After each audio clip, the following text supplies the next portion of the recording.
that's all the rules, right? Are you going to be video snobby today? What do you mean? I've been waiting on you to be video snob. Do you want him to flip his camera? No. Do you? Because usually you tell everybody to flip their camera, and it's funny to me. I mean, I don't portrait shame. I mean, he might not have nowhere to put it. I mean, it's totally up to you. I'll You've grown as a person. You've really grown. I'm proud of you. You know what that is? That's Nigel Respect right there. I feel like that needs to be a beer name. Nigel Respect. look, we'll come down there and collab with you. We'll come to Chickasha. We'll call it Nigel man. Respect. Let's do it, man. If we come down to do a collab, I'm going to have a lot better names. That's probably ones that won't get through the certification process. But well, you can say them out loud. We don't give a shit. So, you want to do the thing? So yeah, we'll start the show, and you'll know it's starting because something will happen. So stand by. Something's gonna happen. Is it? She said. For real? Yeah.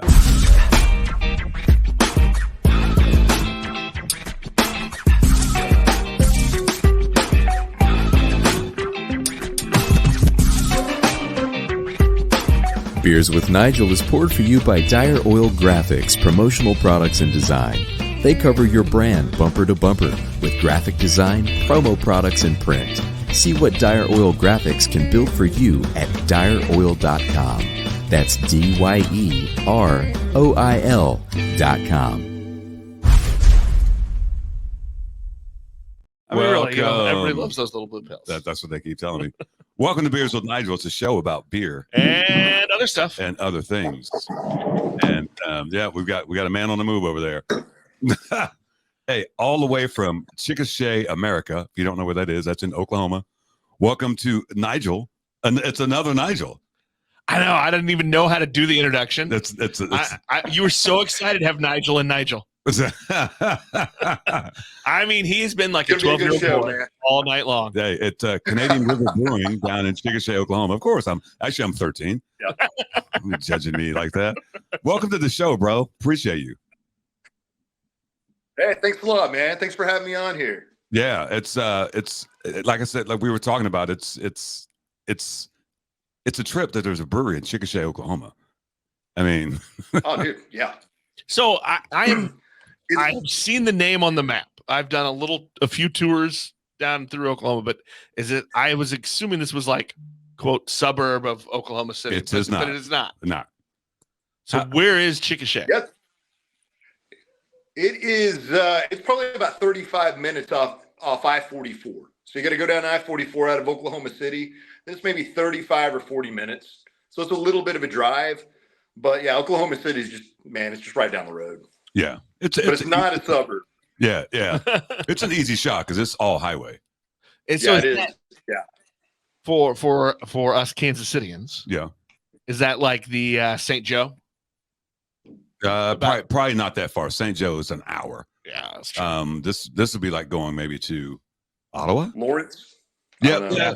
Lawrence would be that's about. Lawrence is a little further than 30, but still, yeah. That's actually where I went to school. It's KU. I'm a KU grad. I'm sorry. He's gonna give you shit now. Did you go to Mizzou? Are you a Mizzou Tiger? I did not go to Mizzou, but I grew up a Mizzou fan. He went to Mizzou Light. Oh, you did? Okay, yeah. Well, if there's a Mizzou light, that's where I went. It's like this is the NA of Mizzou schools. Yeah. We were the non-alcoholic Missouri University. That's probably a lot of lies, but whatever. Well, no, actually. So obviously you went to KU, but where are you from? Yeah. I'm from a little town northeast Oklahoma called Jay. I don't know if you guys are familiar with Grand Lake. That one I know. Popular. What's that? He knows Jay, Oklahoma, apparently. I have covered high school football in Jay, Oklahoma. Oh, really? Yeah. Big in football. Definitely. 5A. Definitely huge in football as far as that goes. Yeah. How'd you end up in Chickasha? So I'm an electrical engineer. I went to KU. My first job out of college was at NASA down in Houston.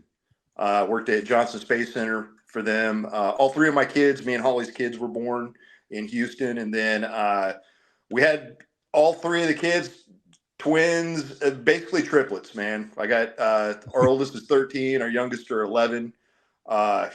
So we needed to get back home and get some family support, you know. Yeah. And I accepted a job in Veneta, Oklahoma, and that kind of took us in a roundabout way just through the electrical engineering realm over here to Chickasha, Oklahoma. Wow. And then you went, as many of our engineer friends did, from engineering to brewing. Yeah. Makes perfect sense. Yeah. Yeah, exactly. Mine was the long road, man. Like, so I was in the Army. I joined the Army at 18, enlisted at 19, but I was stationed over in Germany for my entire tour. Yeah. And entire service. So we'd go to these like world-class breweries, man. All the ones in Germany, but we were stationed in a town called Baumholder, which is like 20 minutes away from the Belgian border. Oh wow. And then we'd go to we went to Chimay in the mid to late 90s. Oh wow. And then we went to Rochefort, and we didn't know we were drinking world-class beer at the time, but it was special, you know. Yeah. From a kid coming from Creek beer, like Keystone Lights and stuff like that. Right, you know? right. You called it Creek beer. I've never heard that. Moving to Chimay. I mean, that's a huge, that was a world changer for me. So I think at that point, I knew I needed to do something with beer. I think at that time, I was still drinking Keystone Light at that time. You were in the late 90s. Yeah, I was still drinking Keystone Light. You know. So what? We failed to ask you. What are you drinking right now? I'm actually I'm going to go grab one here in a little bit, but it's probably going to be a Remediator that I make. It's an internationally award winner. Oh, and it's a damn good beer. The base is a Doppelbock, and we ended up winning bronze at the Denver International Awards. Shit. Oh, nice. In 22. And then we've got another one. I don't know if I have any of them, but it's called Abtei Uberbaum Holder, and that won 2 medals that same competition. It won bronze and best in show, and there were like 802 beers. So we were the 3rd best beer at that competition. And then we won gold in our category. We actually beat one of the Kansas City stalwarts, Boulevard. We beat their squad in that competition, man. Yeah. So yeah, it was huge. Well done. We don't know what we're drinking. We know it's from Vine Street Brewing. That's cool. Yeah, it is an IPA. Yeah, but that's it. We got delivered last week. Got a little 4-pack. Shout out to Annie, operations manager, and to Vine Street, first black-owned brewery in Missouri ever. We're guessing it's an IPA. We'll get confirmation later. I'll have to send you guys some beers too, man. If you guys got an address, hit us up, man. I'd love to send you guys like a we will return the favor. Yeah, awesome. I love to send beers to people, and vice versa. Hell yeah. So were you a home brewer? How'd you said you were in Germany? What happened from the time the Keystones then you're in Germany and then you come back home? Did you decide to make your own beer? I had to. Early 2000s, craft beer still wasn't craft beer. I don't even think it had that name yet. You know what I mean? Yeah. Right. Yeah. It was still in its very, very much infancy. So yeah, homebrewing was on the table. So I started. Baumholder was one of my first recipes, and it was a Belgian Abbey double.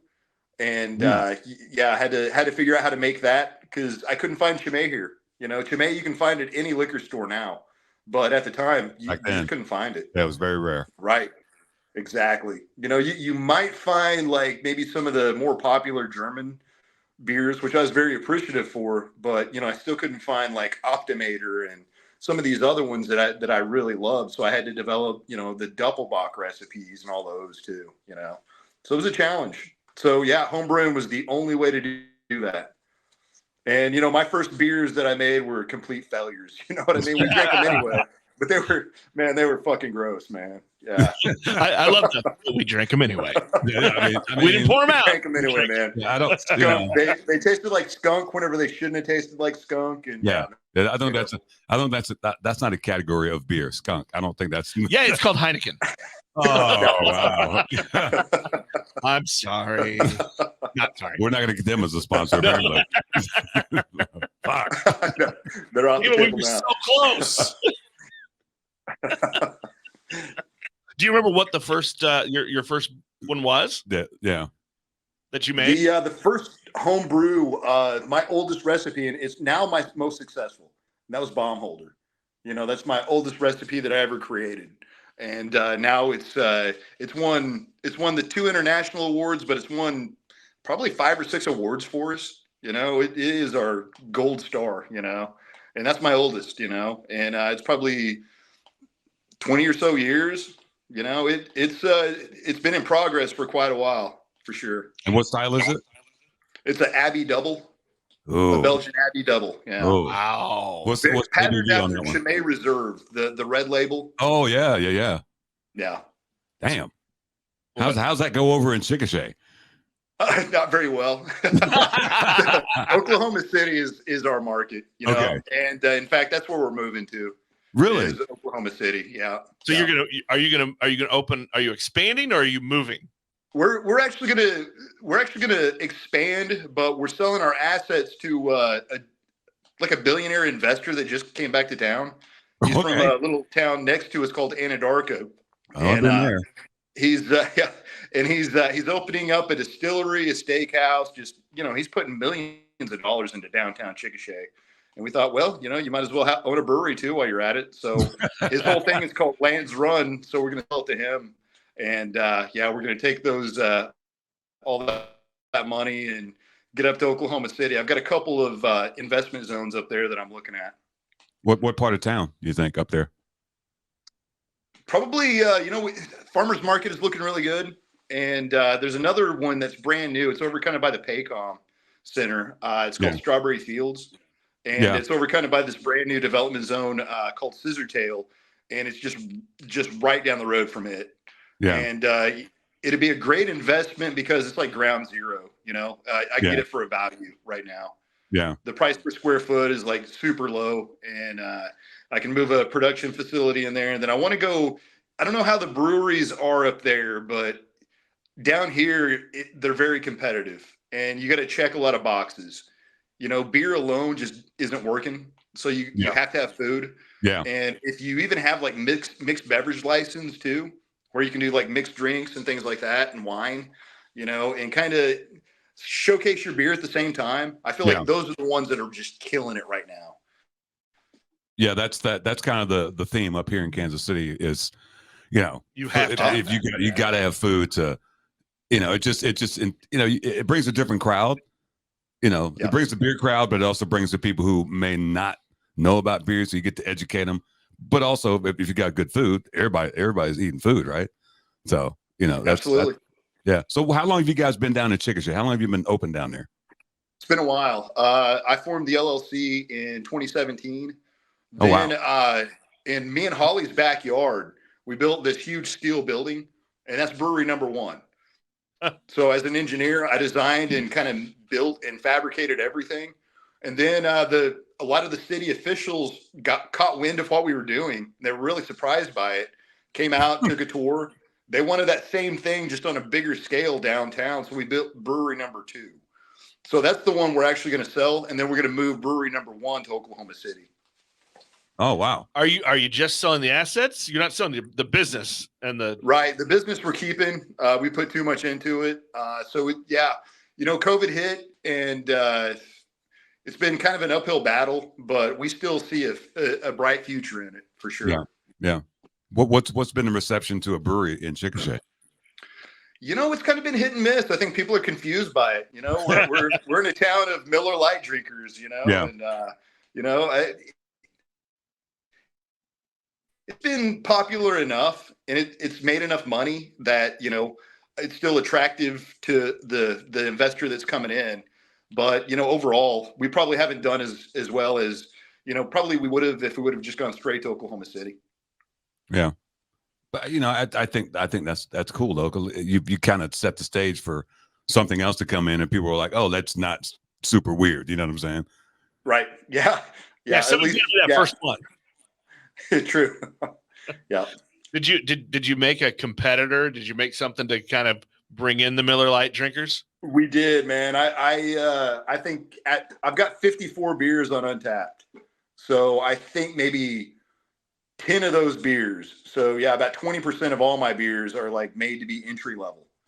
You know, these are like, they range from like ultralight lagers to, you know, blonde ales to, you know, really, really light sessionable IPAs, you know.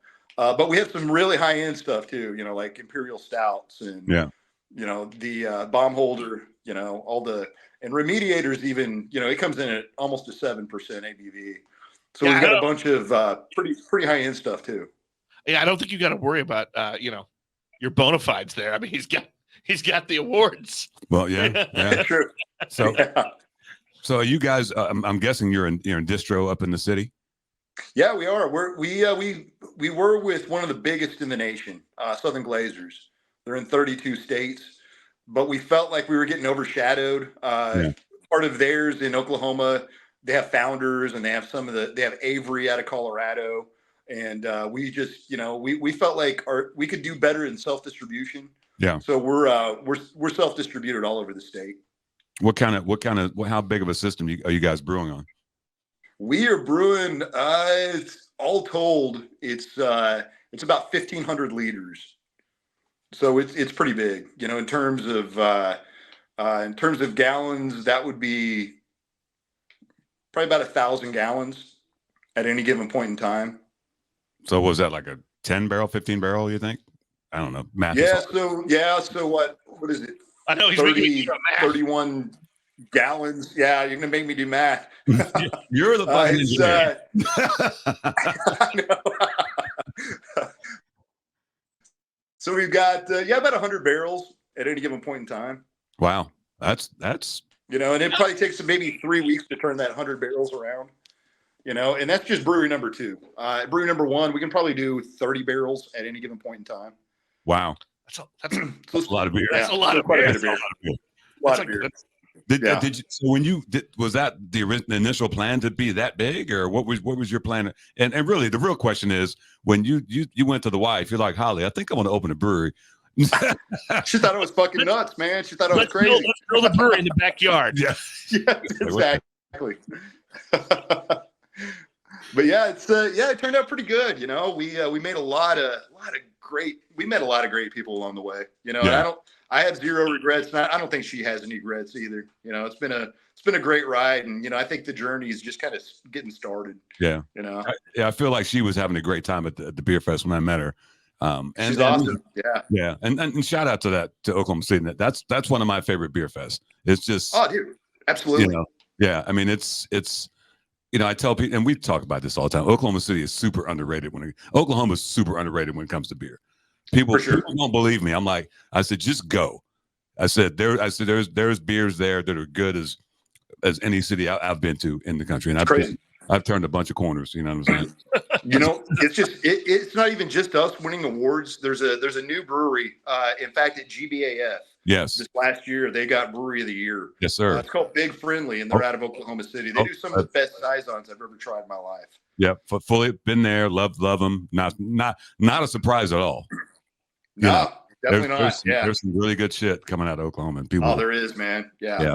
I agree. Starting to get on the Oklahoma City train. So what's the timeline for when you're gonna head to Oklahoma City? You know, I want to take a little bit of a break. We've been going 90-0. I'm working full time as an engineer, and then working as a brewer and all that stuff. Man, I've been going 90-0 for 5 years. I want to take maybe about 3 months off or so. You know, we got this deal that's closing probably at the end of this month, and then we're done with downtown Chickasha, and then I'm thinking maybe mid 24. You know, so I'm thinking like June or July 24. Yeah. You know, I'll start working through permitting. I'll get serious about deciding on, okay, here's where the brew pub's going to be. Here's where production's going to be, you know, and then we'll get rocking and rolling on permitting and all that stuff and start the build out. And then hopefully get opened maybe June or July of 24. Is there a plan to not be a full-time engineer? If it works out, good, but right now it's just a labor of love, man. I love both things, you know. Yeah. I work for a company called Apex out of Charlottesville, Virginia. Work remote for them. I'm a transmission manager for those guys, and we do some pretty cool stuff. My footprint is from Canada all the way down to Texas. And we put in wind farms, solar farms, battery storage, and I love what I do for them. Yeah. So it's gonna take a lot for the brewery to take me away from that full time. Yeah. That's great. That's a lot. That's a lot of working. Well, It's a lot of work, man. Yeah. I've got friends who, take Mac for instance from Diametric. He's an engineer as well, and Cool. he hasn't given up his day job, and they've been in business for what, 6 years now, 5 or years? 6 now. Yeah. So you don't open a brewery without having a labor of love. All you need is $15,000. $15,000. And you too can have a brewery. Exactly. So shout out to our dudes from Sand Hills Brewing, who that's what they thought. That's what they thought. They needed 15 million and they could open a brewery. It's a We little get more. a lot of these breweries in planning that think the same thing. We're like, yeah, it's pretty cute. That's a neat idea. Yeah. Yeah. Reality is that you're probably not going to do that. No. Not for a while anyway. Yeah. No. Hey, Nick, it's mystery beer time. Is it time? Yeah, it's mystery beer time. We'll explain here. Shout out to Bree Burrows. Did you hit it again? No, it's on the loop. I don't know why it defaults Yeah. to the loop. Shout out to Bree Burrows from Big Rip Brewing. She was on the show and she kept singing mystery beer. Now it's a loop. So we do a thing here. It's called mystery beers. I give Nick a beer. He gets to tell us about what beer it is, but we play a game. It's called. It's a little harder this time. It's a little harder, but we're gonna tell you the style. It's called Guess the ABV. It's like Price is Right rules. So we're gonna crack it open, and Nick is gonna tell us what it is. Try not to look at the ABV, Nick. Are you sure? We know it's from Vine Street. We know that We know that much. because they brought us a care package last I'm week. going to read what it is first. Yeah, what is it? This is Life of the Party. Yeah. Cranberry orange sour. So this is a twist on the Life of the Party they did in October. Oh, their series, yes. Yeah. So cranberry orange sour. Crack it open. That was good. That was a good crack. He said, "Man, what's your favorite style to drink there, Nigel?" Man, that's a great question. I like a well done Belgian, whether it be a double or a quad or a triple. I think those are my favorite three. A well done German Doppelbock is pretty amazing too. I think in between like those four, those are probably my favorite four. Yeah, your beers sound amazing. Yeah, how many of your send you beers some are? of it. How many of your beers are an homage to that time in Germany? Oh man, a lot, dude. Okay, so I feel like we make one of the better Oktoberfest down here too. Definitely that one. Anything in a Bock line, whether it be single or Doppelbock. Yeah. Those were, definitely beers that I came back with in the early 2000s. Anything Belgian. I do a Belgian brown called Groundhog Shadow that we put chocolate and hazelnut in. Oh, That's shit. a pretty good one. Yeah. And that one's kind of a Belgian brown base, and then, of course, the bomb holder. That one's awesome. I'll have to one of the breweries I work at, Transparent, that we've got a Belgian blonde that we have sweet. on. Yeah, I'll have to Belgian blondes are one awesome. of those and send you one of those. It's crazy how popular it is because people see blonde, but don't know anything about the Belgian part of it. but it's been one of those beers that people who I know come in. I'm like, I'm surprised you're even drinking that, because some people come in and they kind of drink the same type beer, and that beer, the ladies have loved it. Some of the non-beer people have loved it. It's been interesting for a Belgian style. Yeah, for Belgian blonde. Is it kind of patterned after a Stella Artois? I would say yes, but it's way more Belgian-y. You know what I'm saying? Nice. It's got that banana clove business going on. Hell yeah. Yeah. That's awesome. Yeah, I think, Stella would be like an entry level, Yeah, Belgian. for sure. So look at that, man. We've got one. It's a Belgian blonde, but it's kind of patterned after Stella. Mhm. But we do a lot of dry hop with it. It's called Cherokee Sunrise, and we do like Citra and Mosaic. So it's almost like an IPA without the bitterness. It's got all the aromatics of an IPA, but it doesn't have the hit. Did you guys have that? And, at the beer that was fest? pretty popular down here. Did you have it at the beer fest? Probably, yeah. That's I I think that one's our number one seller right there. And the reason I say that name that rings a bell because my friend Cherokee, who was with me at the beer fest, she's like, I gotta drink that one. Cool. I gotta drink that one. So, do you remember what her thoughts are of that? I think she loved it. Yeah, I think she loved it. Oh, cool. Yeah, awesome. What do you think? That about one's our best seller across the state of Oklahoma. Yeah, because this is strong cranberry at the front, and then the orange hits you at the end. Yeah, you could give this to a child. It's delicious. Yeah. This is. I mean, this shit tastes like candy. It really does. I mean, I'm gonna say the ABV's got to be like 4.5%. Low is what I was thinking. Yeah. What'd you say? 4.5. 4.5. I mean, it's a fruited sour, so I would assume. What do you think? Just off the top of your head, you can't really see it, but here we are. Off what you guys are telling me, yeah, man. Yeah. If it's got a lot of like residual sweetness, I'm gonna go low. Yeah. Yeah, probably a sub 5. If you're going 4.5, I'm gonna go 5. Just the price is right. Just the price is right. Okay. You ready? Fuck you. Our actual retail ABV. Oh shit. That's why we need readers. Hang on, let me get my glasses positioned just right. Actual retail ABV is 6%. Wow. I'm shocked at that. Wow. Yeah, that's. I mean, I think I'm right there. We may have to look at this later. He can barely see that shit. 6. I'm shocked that it's 6%. No, it doesn't taste like a 6%. Because it is sweet. Yeah, it's very sweet. I mean, this will and make the two fruit flavors are separated. It's almost like cranberry and then orange. Yeah, they do a nice job. It is good. I don't like this as well as I liked the October version. You remember what flavor that was? I don't, but I remember it being good. Of course, we had a lot to drink because I had that during our celebration episode. Which celebration? Oh, the 100th episode. Our 100th episode. Yeah, we had a few weeks ago. We did our 100th episode, which we're a few weeks. Yeah, it's like 3 months ago. Was it 3 months ago? Oh, dude, congratulations, man! That's awesome. Yeah, we had no idea that we were going to do 100 episodes, but here we are. No. I didn't think this thing would last when he had this Fucking idea. Awesome, man. Yeah. Did you get you a beer yet? No, I haven't. Oh, you need to get a beer. We don't want to. All right. Go get a beer, and we'll wait for you. We'll talk amongst ourselves. Yeah. Sounds good, man. Okay. Sounds good. Be back in a second. Okay. I feel like he's been banished to the basement or something. That was decent. A little forced, but it was good. A little forced. No, it's kind of like he was, I was trying to cover up his leaving. Getting away from the kids. go to the man. A 13 and 211. Oh, good Lord.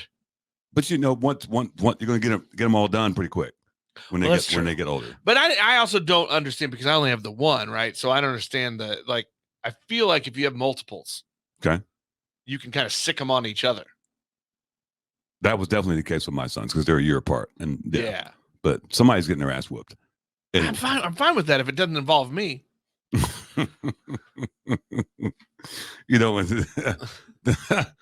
Yeah, you don't have to referee anything. You don't have one. Right. And, nobody's whooped his ass. So I feel like he's also missing out on something.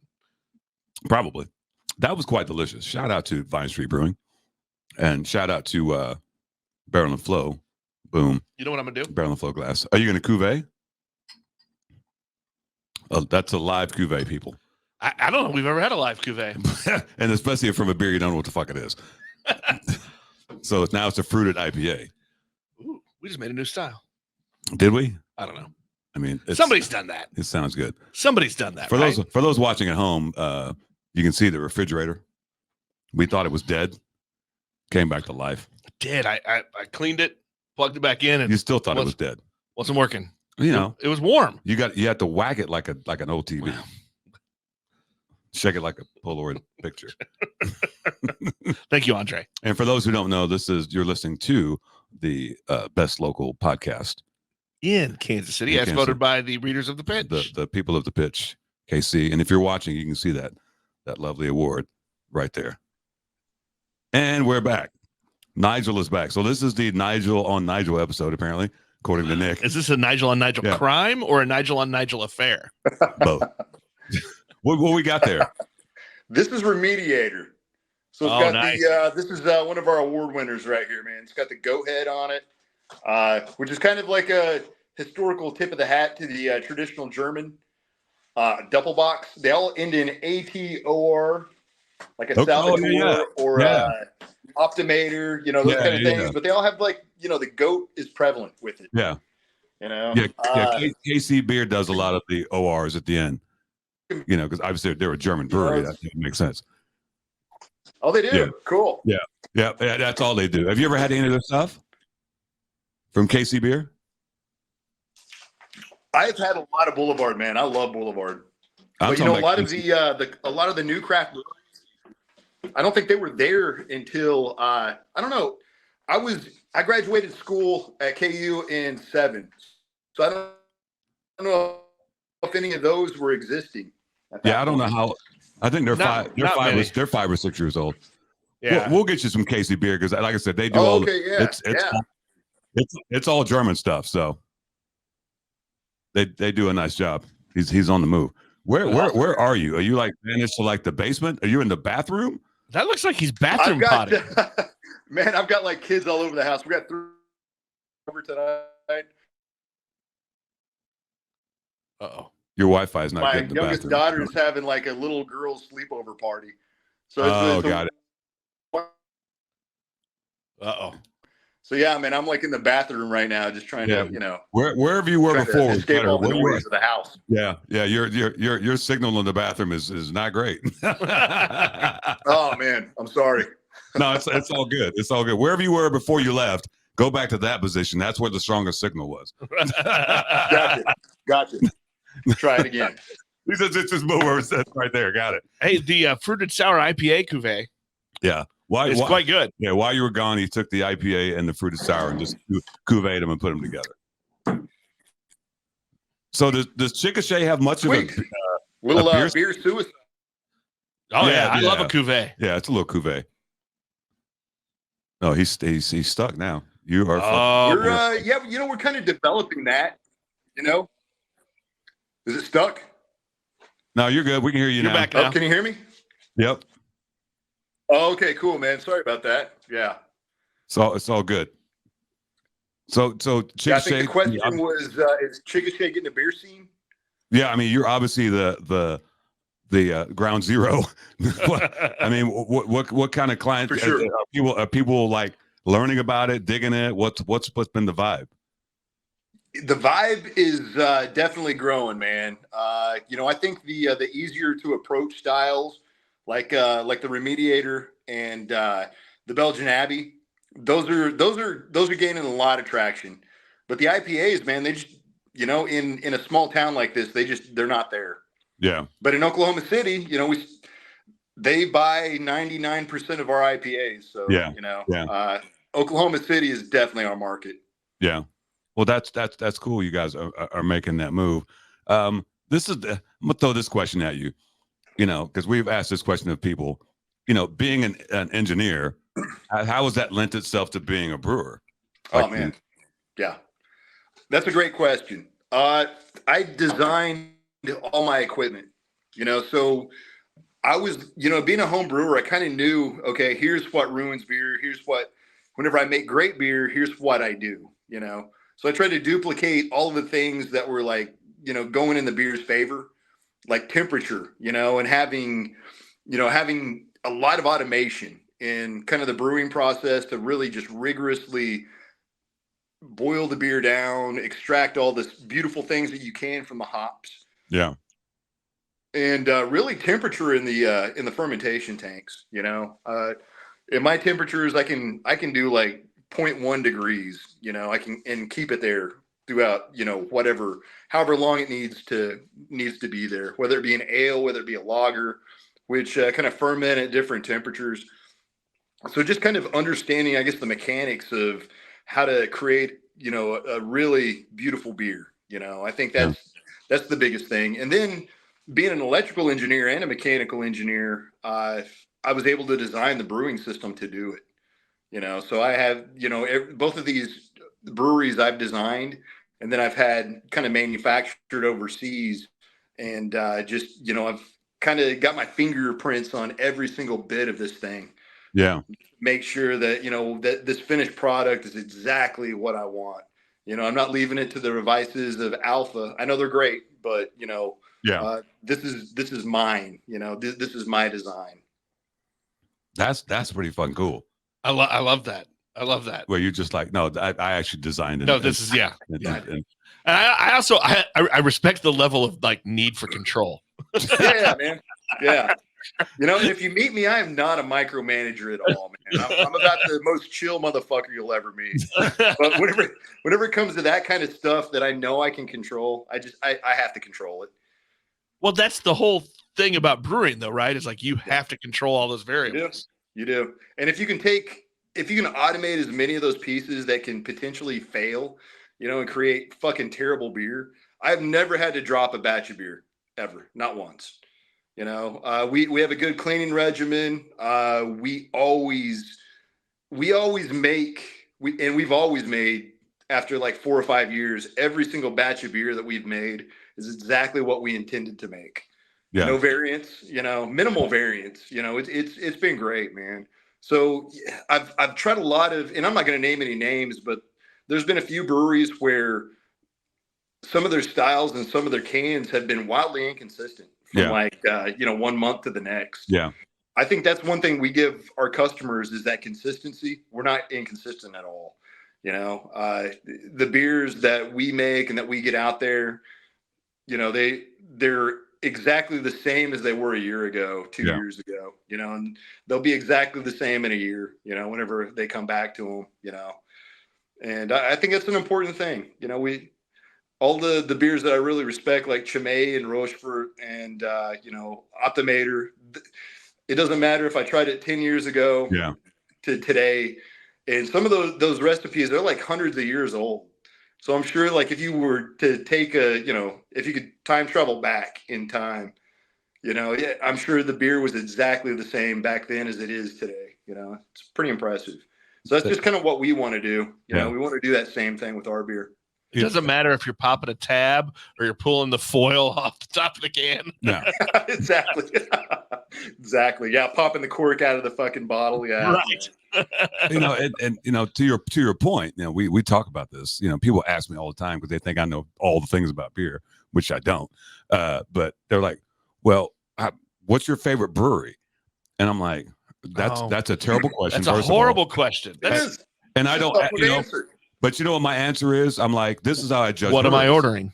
Well, for you, yes, but I'm like this because, you know, I like most styles. I don't like all styles, but I know what styles are.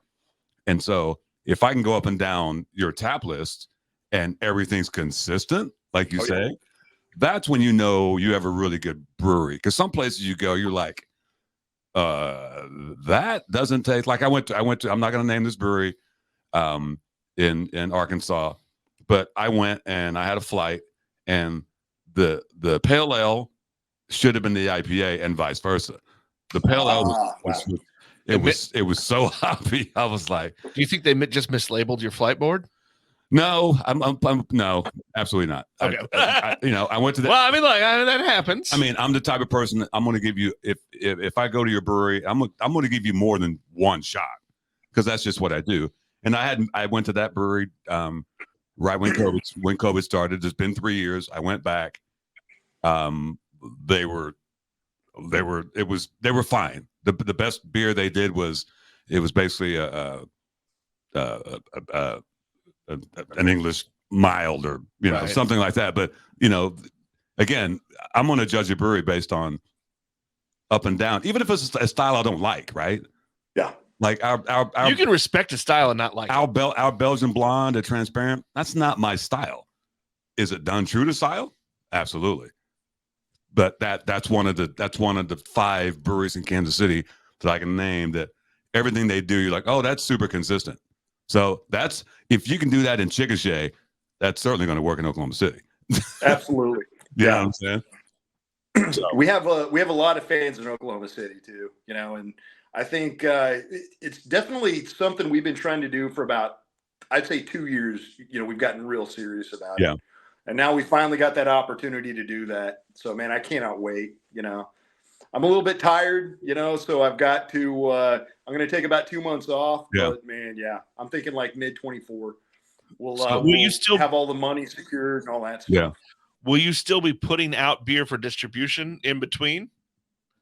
That's a great question, man. So we're shrinking down our system. Like, we're selling our big system to the investor, and then we're taking our small backyard system, which is still, pretty much like a 5-barrel system. Yeah. And then so we can do like 25 barrels, 30 barrels at any given point in time. So we'll still be able to produce a lot of beer with our first prototype brewery. And then we'll kind of like walk into it. We'll probably run off that one enough to secure enough capital to kind of build, I guess, brewery number 3, if you will. Yeah. And that one will be dedicated. Frozen. By state, like start distributing to, Texas, Kansas, Missouri, Arkansas, Oh, you're thinking Big Willie style. I'm thinking that, man. I'm thinking, yeah. Big Willie style. It's not Big Willie style. That's fine. I just want to make sure I heard that right. You know what the fuck I meant. Just want to make sure we all heard that right. But yeah, I think that's kind of our dream, to kind of ramp up to getting our beer out there. We believe in it. We know there's a lot of competition. There's still a lot of breweries out there, but I feel like we're doing it pretty good, man. And I think that will be rewarded. Yeah. Craft beer lovers. So who named the brewery Canadian River? Where'd that come from? So our house and where we have brewery number 1, it's flat. It's right in between the Canadian River and right in between the Washita River. So we just kind of picked the one that kind of runs through Oklahoma City. Yeah, there you go. The Canadian River kind of splits off and forks into the North and the South Canadian. North Canadian, that one because that one runs through Bricktown. Right. So that river walk at Bricktown, that's the North Canadian River. Right. So it's definitely kind of one of those cities that Tulsa probably doesn't know what it is, but Oklahoma City people definitely do. Fucking Tulsa. I got to know what's the competition. So KC and St. Louis are always Tulsa and Oak City. Are they the same? I think for sure.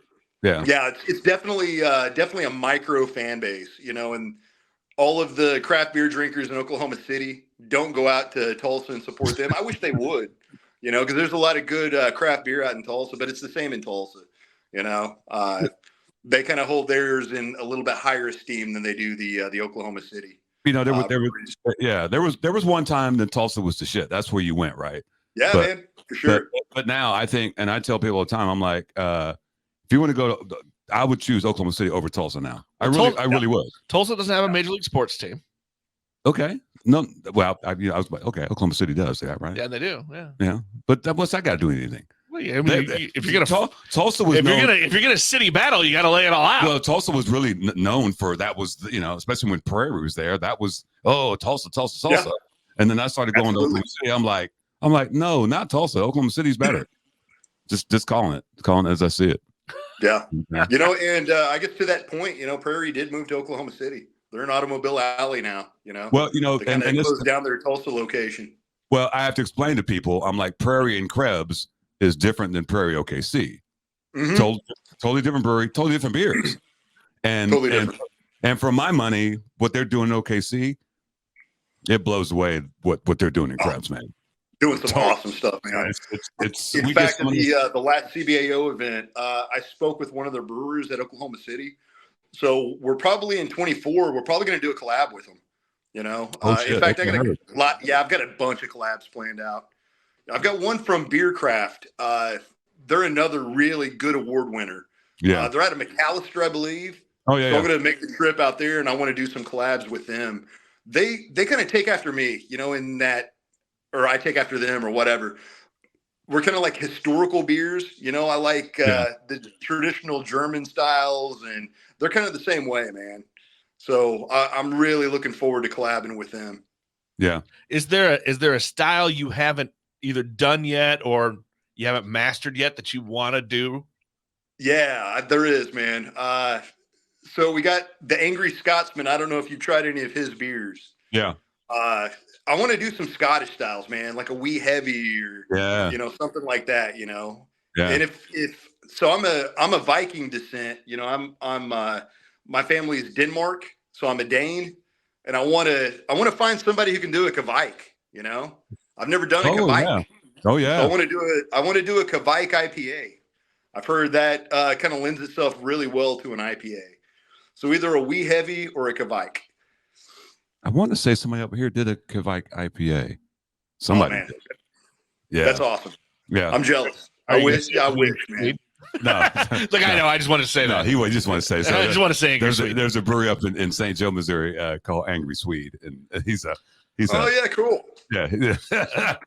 Yeah, that's awesome, man. Yeah, another Norwegian. Yeah. Oh yeah, he leans in. Yeah, good. Yeah, just go look up their logo. It's totally. Oh, it's fucking, badass. Yeah, it's fucking It's Viking bad, all the man. way. Yeah, I'll look that up, dude. Yeah, that's awesome. I don't know who that would be. Do you know who's got that one? I don't remember. It's been a long time. A long time. So the real question is, who names you Nigel? Yeah, if you're Danish, my mom and dad, and I don't know where the fuck it came from, man. Like literally, we're like native Okies, man. And I've never met a fucking other Nigel in Oklahoma. I've not, man. Me neither.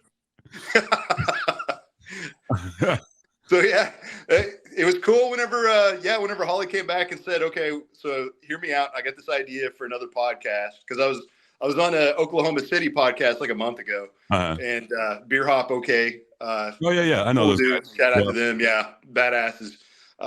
And then she's like, well, his name's Nigel, and I'm like, well, fuck yeah, I got to do that. You know? If your parents ever explained to you why they named you Nigel? It was a musician from a band in the 70s.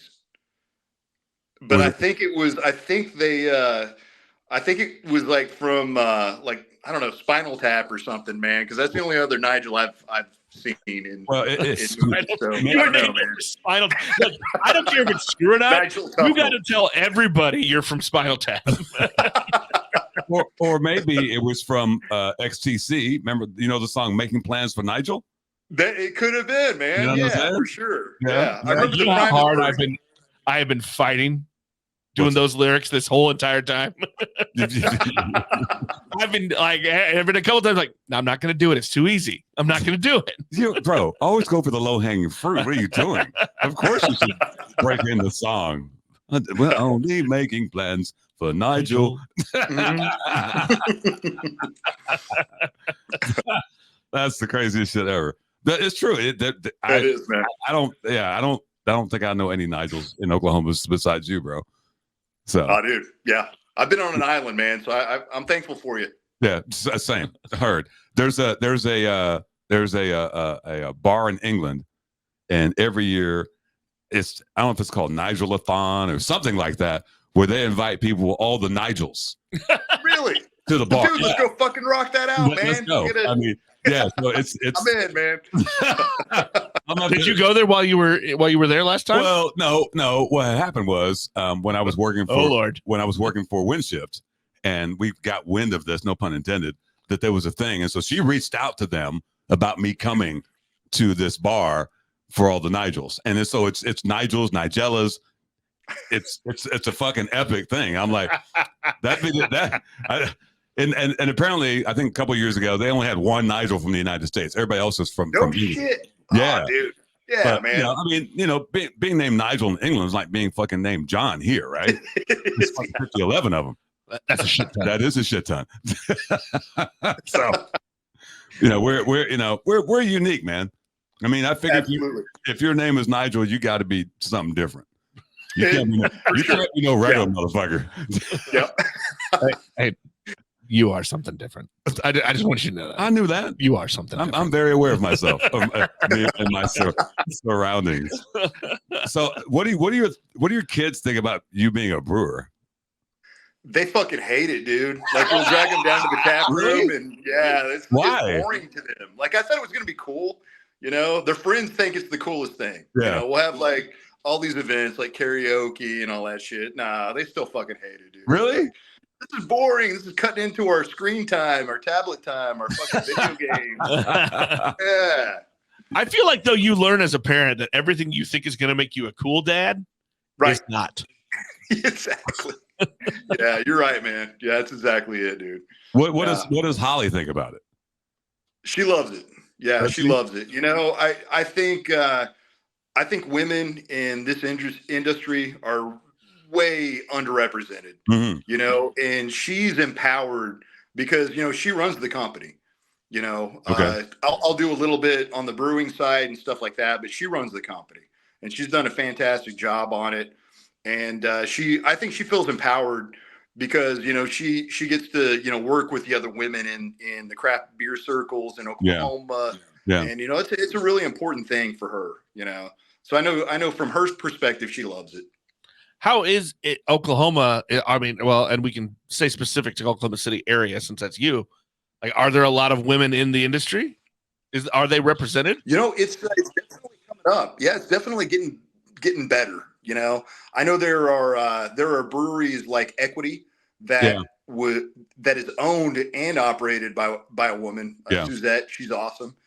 There are other breweries like Anthem where they go out of their way to make sure that their head brewer is a woman, and they've hired a good percentage of their workforce to be women, and we definitely appreciate those breweries. And I know there's more too, like Fairweather Friend that opened up a few years back. Adrian, she's doing great things in Oklahoma City. I'm not too familiar with Tulsa, but I'm sure that they have kind of that same goal. But I feel like Oklahoma City's getting really good about that. Yeah. I think that's been interesting for us as we've talked around to people all over the country, is you kind of that different feel. Like we were talking to Ed and Day in Pittsburgh, and we were saying how we had a lot of women in the industry here, and they're foreign to them. Yeah, they're like, oh, yeah, we can't get that. Yeah, we've got at least 2 female-owned breweries here, at least, and probably more actual female brewers.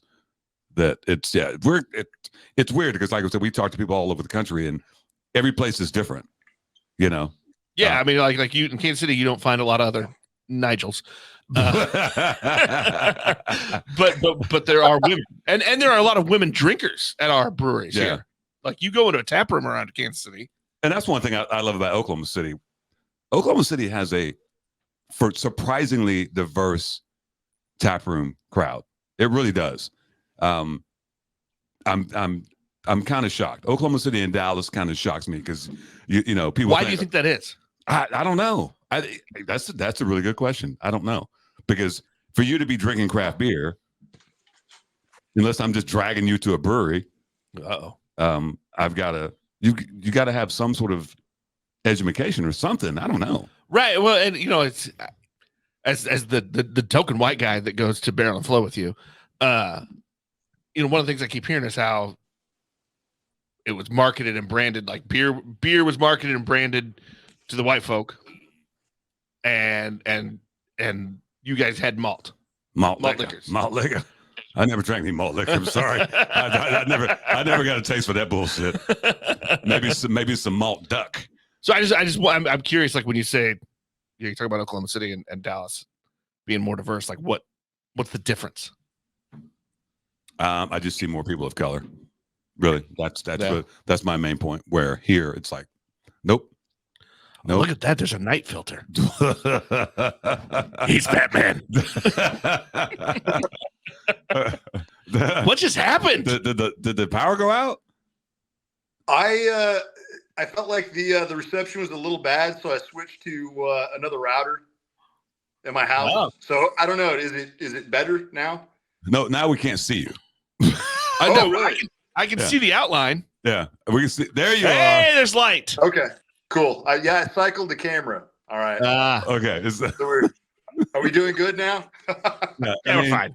I mean, awesome, man. You Sorry might freeze, about that. but it's all good, man. It's all fine. Trust me, we've had every manner of connection on this podcast over the last. I think I heard the question though. You were asking like how, like I guess like a taproom diversity, like people of color and how is it down here? Well, I was saying Oklahoma City surprised me of how diverse it is. It is, man. Yeah, it is. And it's kind of surprising. So I'm also a musician. I play guitar, and we were in this. We were playing in this hookah lounge that also serves my beer, and that place is pretty awesome, man. Like me and my buddy opened up. We're in Wolves of the Washita, and we play kind of like, I don't know, I play slide guitar. Oh shit! And we do kind of like folk Americana versions of, like, you know, Rihanna and Prince and other. Oh Lord, bands. I love this. It's a cool sound, man. And Hey, then a dude named West. He spells it W3SST. If you get a chance, look him up, man. He's amazing. He does kind of hip hop, gospel. You know, on nights that we do those, man, it is a thing of beauty. You know, whenever it comes to just, you know, all the different races getting together and just enjoying beer and enjoying music and stuff like that, man. I feel like Oklahoma City is really, really a cool melting pot, man. Can we just go backward to, you do folk Americana covers of Rihanna and Prince in a hookah lounge? I mean, We do exactly. over that. Yeah, we do a lot of stuff, man. Yeah, like Pixies. Yeah, man. We try to. Yeah, we do some pretty cool covers, man. And then we got some originals that kind of, you know, they kind of fit into that same vein and stuff like that. But yeah, whenever we do those, it brings down the house, man. It's pretty cool. It's a fun time for sure. Do you play your own tap room? Definitely. Yeah, Okay. definitely. Just gonna say the route you switched to is worse because you're like been frozen. Oh, really? Yeah, we can hear you, but Oh, shit, dude. Yeah, let me try it again, man. Sorry about that. So is your dude Wesley Martin? Is that Yes. his name? Yeah. You Okay, got it pulled up? Yeah, I'm gonna follow him on the hold on. gram. Can you Bluetooth? Yeah, man. Bluetooth. And we'll put him on the thing. Yeah. How do I Bluetooth this? I'm on his page. Your phone. Oh, you want me to? Oh, you mean like mirror? No, can you go to your Bluetooth? Okay. Come on, old man. Okay. Go to your Bluetooth. Okay. Can you find Rode?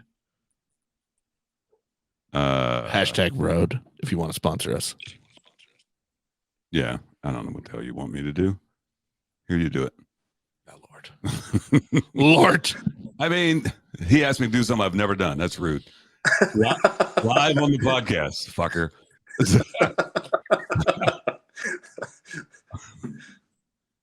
What are you gonna do? He's trying to do something new with this board that we've never done. Is this gonna work? Yeah, man. I'm gonna try. This is great radio right here. I'll keep going. So we didn't play with them at the show they did. Let's see, what is today? Tuesday. It's typically on Sunday nights, man. It's a tough night, but man, whenever we do these at this hookah lounge, it's an amazing thing, man. Is that in Chickasha? It really is. In Chickasha? No, it's in Oklahoma City. Where at? It is. It's over by Automobile Alley. Yeah. And maybe a little bit north of Bricktown. Okay. Dude, it's fucking awesome. Okay, I'm gonna have to. The next time I'm in town, I'm gonna have to do that. All right, hit play. Whatever you want to play. We're hitting play. Yeah, whatever you want to play. To see if it's dude. Okay, I'm playing something.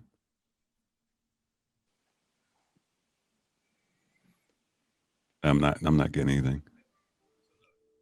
It's going to your board. Feels good. Oh, there it is. Your favorite God on walk 3,000 miles. West. Yeah, there you go. Yeah, that's West, man. Oh, it's actually called. It's actually pronounced West. Yeah. Yeah. Look at us, high tech. High tech. I mean, that was a cool move right there. What you did. I've never done that before. Oh, here it is, right here. This one's kind of cool. We all got Yeah, he is one of the best drummers in Oklahoma City. try to cover up. It's a phenomenal band. We take trips, good posts, good. Yeah, I'm following. Like that. Yeah. That's cool. You know what? And true to style. The real question is, and I'll ask you this, Nick. All right. It's kind of a rhetorical question. Which one of my brewery friends is not a fucking musician? Oh man. all my brewery, I'm like, who in the No, they're all scientists, engineers, or musicians. But some of them are all those. Right. And Oh yeah, musicians. I know. Yeah. I swear, Crazy. everybody Yeah. I know. That's why I said and or. But I'm like, did you get in the talent line like 4 times? What the fuck? Yeah, it's a little bit not fair. I don't play shit. I'm pretty. Yeah. You know what? Good on you, Nigel. But yeah, there's most of my. It's funny, like You can rock the karaoke night though. okay, I can. Okay, karaoke's different. I don't play an There you instrument. go, man. I don't play an instrument. Like Nigel's got a voice. Look, shout out to my dudes from Diametric Brewing, one of the breweries I work at.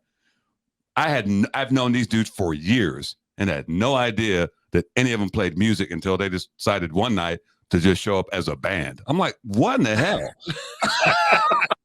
Sean plays the drums. Really? Mac plays the guitar. Really? Yes. You see, you're shocked.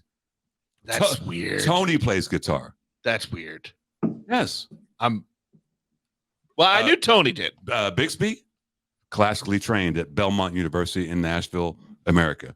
Are you serious? Absolutely. He plays cello. He plays violin. You know what? Actually, he plays guitar. Actually, that one doesn't shock me. Yeah. I'm like, Because I feel like he's the quiet guy that knows everything. And he also could be on top of a water tower with a sniper rifle. I don't know. Oh shit! 'Cause he's the one where Oh no! I don't get it. He was such a nice guy. yeah. I mean, here we are. So how long have you been playing? I'm kidding, Bixby. I'm kidding. How long have you been playing slide guitar? I don't know anybody that. Oh fuck! So slide guitar. My wife and I, we went to Tulsa, and I saw Jack White for the first time. Yeah. And this was, I think this was last year. So that's whenever I picked it up, man. Was last year. I was inspired. So you were a guitar player before that.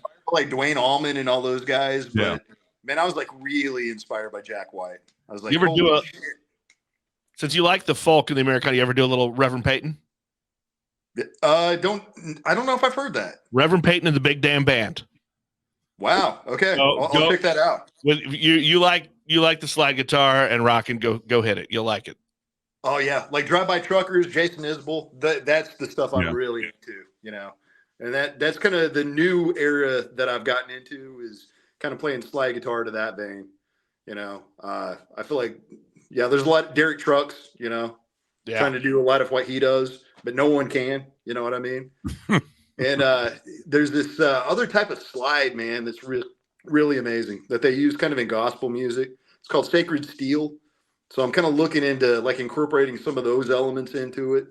Cause that stuff, man, it sounds like some of the really good players, it sounds like Aretha Franklin, you know, like all of her runs that she does vocally, they're doing on slide guitar. Wow. You know? Oh, So wow. yeah, I'm trying to figure that stuff out too, man. That's, you know, How do you have time for all this? Yeah, Not yeah. only am I jealous of the talent levels, he's got but it's kids. like I got 3 kids. he's two kinds I'm of a full-time engineer. No, he's two kind of engineers. I'm a full-time engineer and a brewer and a small business owner. Yeah. And I'm gonna sell one of them and Yeah. go open a new one in the next 6 months. And I just happened to pick up slide guitar last year. and It's I fine. thought, you know, I need another damn hobby. I'm I've played guitar for tired about just 30 listening to years, that so. shit. And his name was Nigel. Well, look, that's the one thing he has against him. Wow. Yeah. You know what? I just had to. I couldn't Yeah, let that. yeah. I couldn't let that go. Yeah. You know, fuck it. You know what we need another one of those. What's that? Mystery beer time. So you see our studio here. We're actually in an old post office. Can you reach in? Phrasing. I got my door open. You want Can me you reach in? to? Oh, good Lord. Can't take this dude anywhere. So we're sitting in the old downtown Lee Summit, Missouri, which is a suburb of Kansas City. The old post office. And so unbeknownst to most people, post offices had vaults. And so now we're sitting inside the old vault that we've turned into a studio. Pretty dope. So, It is. I love slamming the vault door on people. Hey, he's gonna like this. okay. Houblon Madame. Is that what it I says? tried to go off fancy pinky out language on that. What is that? Heard more modern? Modern. Houblon. Modern. Houblon Modern. It's a collaboration from. Oh, that's right. BKS. This is BKS and Vine Street. It is. Are you ready for this, Nigel? The other Nigel, a Belgian style IPA. Oh. Oh fuck yeah, a Belgian style IPA. All right, Yes. I think he said fuck yeah. fuck yeah. Hand me a glass. I don't know why you're frozen again, but we can hear you, so it's fine. He's frozen. Yeah, sorry about that, guys. No, it's just dude. Terrible connection here. It's called technology, man. It's fine. It works when it works. When it doesn't, it's fine. As long as we as long as we can hear you. I mean, let's keep it real. We did a great episode with Tall Trellis over on the Kansas side, and the video never worked out. No. I Really? Oh, shit. I don't even know what the problem was. I mean, shit happens. Shit happens, but it's a good episode. So now you're back. Now you're live. Did Sweet. you get another beer? What'd you get?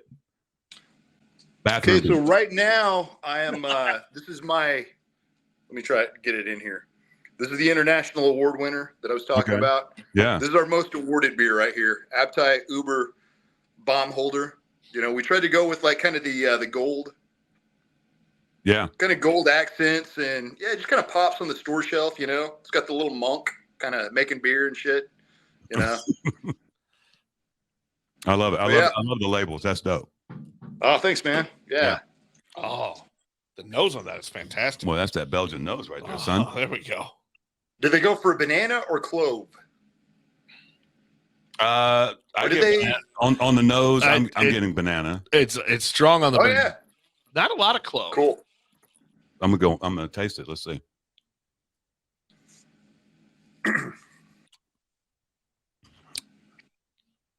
You don't really get. You get some Belgian on. Oh yeah, there it is. Let it sit for a second. Yeah, on the front, it's just it's IPA. On the back, it's fucking Belgian as fuck. It is hops and then banana. Yeah, banana.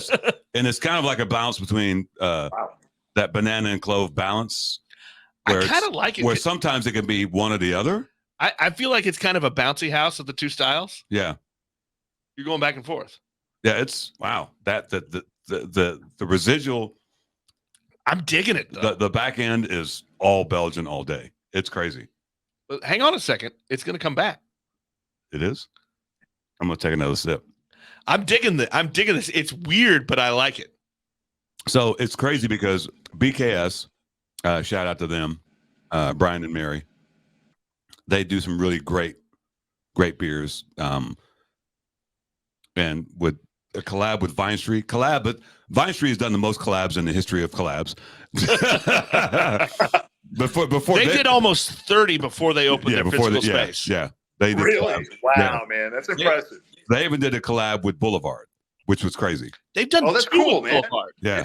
It doesn't seem like Boulevard is Boulevard so big that they don't really do collabs? I don't Not know. at all. They're like nationwide. Not at all. No, they don't do collabs. But to shout out to them for doing one. And they saw the importance of Vine Street being the first black brewery owned awesome, in Missouri. And the craziest thing, one of the brewers from Boulevard, yeah, that's awesome, man. When they debuted that beer, and this is fucking high praise. He was like, "This is one of the best beers we've ever brewed at Boulevard." I was like, "Holy shit!" Wow. And it was really, yeah. And so dude, that's fucking amazing, man. Yeah. And so it was God, what was it? A barrel aged some I forget what it was, but it was an homage to Buck O'Neill, right? The Kansas City Monarchs baseball player, and the part of the proceeds went to the Negro Leagues baseball museum that's here in Kansas City. So it hit a lot of things, but it turned out to be a really fucking great beer. So good. But BKS, we'll send you some of BKS. Fucking kill. If they tell you they're doing a style, they nail it. They kill a lot of styles. I feel like that's their thing. Is here's what we're gonna do, and they will nail it every time. Oh hell yeah! This is delightful. It's kind of weird, but I dig it. You know what it reminds me of? It kind of reminds me when that hot minute for like 90 days when it was like the rye IPAs were out. They didn't last very long. But no, it's literally very IPA up front, and on the back it's Belgian. Like I said, I think it's a little bouncy house. It's done well. But then again, BKS, they do a lot of things well, all the things well, and so does Vine Street. My only issue with BKS is, we did a podcast over there, and they would try to get you drunk. Look, And I had a good buzz before I left, and you stayed. well, they invited me to stay. They're the nicest couple in the world. They're just so nice. And then next thing you know, we got done with the podcast at 8:00. Next thing you know, it's 11:00, and we're in the brew house drinking beer still. What do you think the ABV is on this? I'm gonna say like 7. I was gonna go 7.5. I'm gonna go. You know what? I'm gonna one up. I'm gonna go 7.2. Nigel, what do you think? What a Belgian IPA, man? What do you think? A Belgian IPA. I feel like Belgians can almost be Jello shots sometime. You know. So if you guys are getting any kind of residual sweetness, I'm thinking like 8 or above, man. Oh. I'm gonna say 8.2. I'm gonna say 8.2. He's going 8.2. All right, you ready? Yeah. Our actual retail ABV, 7.1. Oh, I barely missed it. I'm over. Just missed. Yeah, you don't get the can. I do. I'm like, there's another bottle over there. I can see. Fuck off. there is a bomber sitting on my desk over there. That's delicious. That's and I that's, really like that. and that's not really my jam, but it's done. I don't super solid. I don't like. I wouldn't usually go to a Belgian. Yeah. If I'm looking at a menu when I walk in. Yeah. But I really like that. Nigel, what is it about Belgians that you like, man? I think it's, kind of the first, kind of like your first really good steak or first really good whatever you had in your life. You know what I mean? Like that was the first really good beer that I ever had. Once we landed in Germany in the Army, even on tap, something drew me to Chimay, the Chimay Reserve. Yeah. And that was the first thing that just I'm like, this is not beer. This does not taste like beer. This is not MGD. This is not Keystone. This is a totally different fucking thing. And they're like, yeah, they've been brewing it like this for 400 years. Yeah. Right down the road, So that kind of kicked me in gear to start my journey, And I guess for me, it's kind of like nostalgia. You know what I mean? Yeah. And they're beers that have stood the test of time. Like IPA is a pretty recent. I guess the pale ale. If you go back to the pale ale, those are a couple 100 years old. But man, some of these Belgian Abbeys, these are like 400 or 500 year old recipes. Like Stella Artois is 600 years. It was like 14 something on the label. Those are just fucking impressive, man. Yeah. Whenever you get that kind of historical beer that has stood the test of time, and I think that's really what a Belgian's all about, man. Yeah, we got it. I love that because that's that's what you want. A good beer, a good steak, or whatever food, or any piece of art, like anything you've created, like you want it to bring you back to like some point in time, something like this is when my life changed a little bit. Well, it was like we got a new beer bar downtown here. Exactly. And they had on the board, and they curate really nice beers, and they had Chimay White on fucking tap. I was like, holy fucking shit! Oh yeah, I'm be drinking the shit out of big that. Time. Yeah, I don't think I'd ever seen it on tap, ever. I haven't seen it for 20 something years. Yeah, it was. I was in Germany. Yeah. I saw that shit on tap. I was like, yeah, we're gonna keep drinking. Fucking amazing. I was a little surprised at the new tap house. I was not expecting that level of beers. Well, the reason you're getting that level of beers, the two guys, the general manager and the taproom manager, are about the beers. So they're about getting those beers that you can't really get, but they're also, because they're getting the hyper local shit that some of the people, at least some, it might not go to the Kansas side, right, or might not go to downtown Kansas City. So for them to have they're doing a great job, because every time I go in there, I'm like one of my favorite beers, Le Fin du Monde. Oh yeah, it's there on tap. I was like, hell yeah, I'll drink that 9%er all day, and it don't taste like 9%. No. Look, Nigel, this is the thing, bro. Where I live in downtown Lee Summit, I'm surrounded by liquor. I've got a speakeasy next to me. I've got a coffee shop, a boozy coffee shop down below. Fuck yeah, dude. There's a brewery across the alley from me. Holy shit. There's a dive. You got options. and they just opened this international tap house that has, I don't know, 150 cans and 40 taps. I'm surrounded, bro. We have in our downtown area, what, 27 That sounds like restaurants? an embarrassment of options, man. It's an embarrassment of riches. Yes. It's awesome. Yeah, we've got how many bars? I think we're at 27, 28 bars and restaurants Holy shit, man. in like Wow. 4 blocks. 4 or 5 block area. Yeah. Man, that's fucking awesome. So you guys have a scene, man. That's awesome. Oh yeah. Oh yeah. Yeah, it's a scene. And 4 of the 5 local, 3 of the 5 local breweries are here. Yeah. Are in that district. Yeah. Yeah. There's 3 breweries within like a 5-minute walk of each other. It's stupid. Oh wow. Yeah. It's So how that the going back to the speakeasy that's right down the road from you? Yeah. How's their old fashioned? Well, they smoke it, so it's Oh, it's fucking sweet, dude. Yeah, Smoked old fashioned.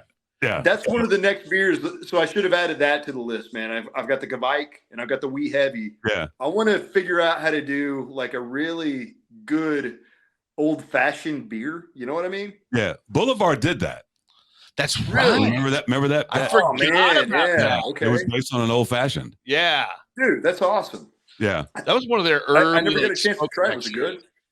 Yeah, it was just like an old fashioned, brother. That's awesome. So I'm gonna throw this at you. This we're on the cocktail game. You know what? My old fashioned game is right now a mezcal old fashioned. You've been on that for a couple of years, Bro, now. that's my shit, man. Oh yeah. Because you don't have to smoke. It's got that smoke already in it. You know what I'm saying? Wow. I want the bourbon. What? You're fine. Quit being a little bitch. I'm not.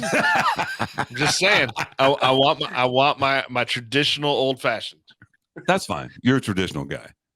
Yeah, right. That's how I'm described.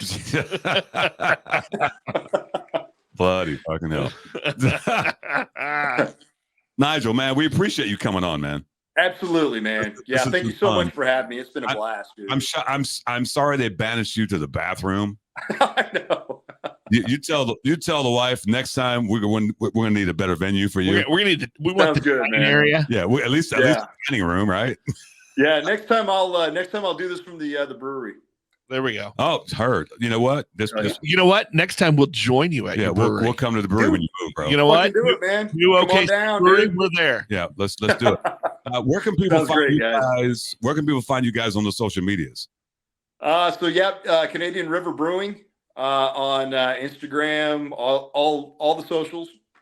Like us, follow us. We're gonna be. That's kind of where you're gonna find the latest news on when that definitive opening in Oklahoma City is gonna be. It's gonna be a huge thing. It's gonna be a blowout. We're gonna have a little tap room in our production side, but then the brew pub, that's gonna be a fucking party. Yeah, heard. So Heard. yeah.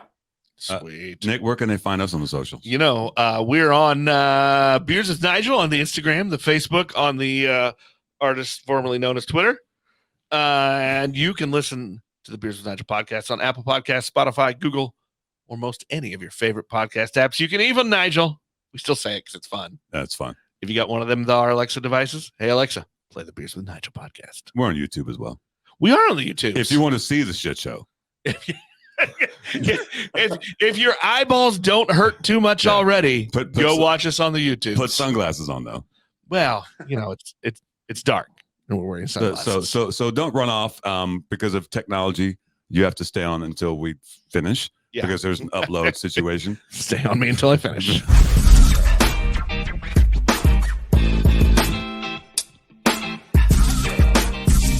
You've been listening to Beers with Nigel, a show about beer and other stuff, hosted by Nigel Woodberry and that other guy, Nick Parker. Beers with Nigel is poured for you by Dire Oil Graphics, providing bumper-to-bumper graphic design, promo products, and print services. Find them at direoil.com. Beers with Nigel is a proud member of the Fredcast Network and is available on all of your favorite podcast flavors. Find Beers with Nigel on Facebook, Twitter, Instagram, and ask Alexa to play the Beers with Nigel podcast.